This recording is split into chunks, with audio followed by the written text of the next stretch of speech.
ওরে বাবা, কি রোদ আজ! একটু ছায়া দেখে বসলাম। এই যে সবুজ ভাই, তুমি ওভাবে মূর্তির মতো বসে আছো কেন? আর বলো না ভাই, বসা ছাড়া তো আর কাজ নেই। তুমি তো বেশ আছো, কোথা থেকে এলে? আমি ওই বিশাল বিলের ধার থেকে আসছি। সকালে শাপলা ফুলের উপর দিয়ে ওড়াউড়ি করলাম, তারপর একটু বটফল খেলাম। এখন ভাবলাম শহরের দিকটা একটু ঘুরে দেখি।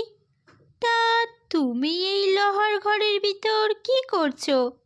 এটাকে লোহার ঘর বলে না চঞ্চল, এটাকে বলে নিরাপদ আশ্রয়। দেখো, আমার বাটি ভর্তি ছোলার ডাল, সূর্যমুখীর দানা আর মিষ্টি আঙুর।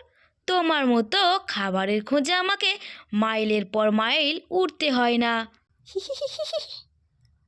ওই খাবারই তোমার কাছে সব? তুমি কি জানো ঝড়ের পর ভিজে মাটিতে যে পোকাগুলো বের হয়, সেগুলো খুঁজে খাওয়ার মজা কেমন? কিংবা পড়ন্ত বিকেলে নদীর উপর দিয়ে উড়ে যাওয়ার সময় ডানায় যখন বাতাসে ধাক্কা লাগে, সেই শিহরণ কি এই খাঁচায় পাওয়া যায়?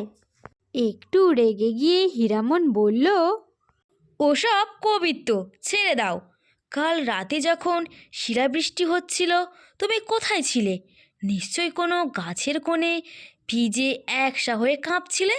আমি তখন এই সিল্কের কাপড়ে ঢাকা খাঁচায় আরাম করে ঘুমাচ্ছিলাম। আমার কোনো বিড়াল বা চিলের ভয়ও নেই বন্ধু। ঠিক বলেছ হীরামন, তোমার ভয় নেই, কিন্তু তোমার আকাশও নেই। এই যে তোমার এত সুন্দর দুটো ডানা, এগুলো কি শুধু সাজিয়ে রাখার জন্য? ডানা মেলে না উড়লে কি বোঝা যায় যে তুমি পাখি নাকি খেলনা? আকাশ তো এখান থেকেও দেখা যায়। ওই তো নীল আকাশ, ওই তো মেঘ। দেখা আর ছোঁয়ার মধ্যে অনেক তফাৎ বন্ধু।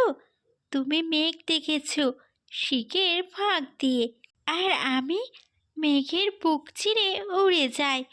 তোমার এই সোনার বাটির ডানাগুলি আসলে তোমার শেকল। ওগুলো তোমাকে ভুলিয়ে রেখেছে যে তুমি উড়তে পারো।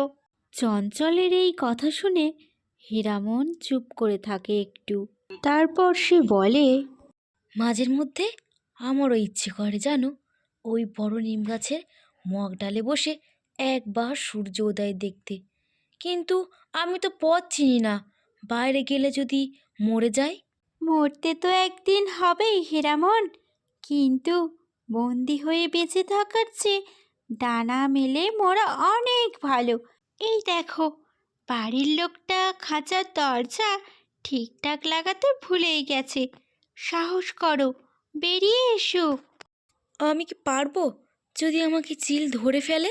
ভয় পেও না, আমি তোমার পাশে আছি। চিল এলে আমরা লুকিয়ে পড়ব। এসো, আজ তোমাকে নদীর ওপারের জগৎটা দেখিয়ে আনি, যেখানে কোনো মালিক নেই, কোনো শিক নেই, আছে শুধু অসীম নীল আকাশ। হীরামন দ্বিধা কাটিয়ে ধীরে ধীরে খাঁচার বাইরে বেরিয়ে এলো। প্রথমবার খোলা বাতাসে ডানা ঝাপটাতে গিয়ে সে একটু টলে গেল, কিন্তু চঞ্চলের উৎসাহে সে শূন্যে উড়ে যায়। ওরে বাবা, বাতাস আমাকে উপরের দিকে ঠেলে দিচ্ছে।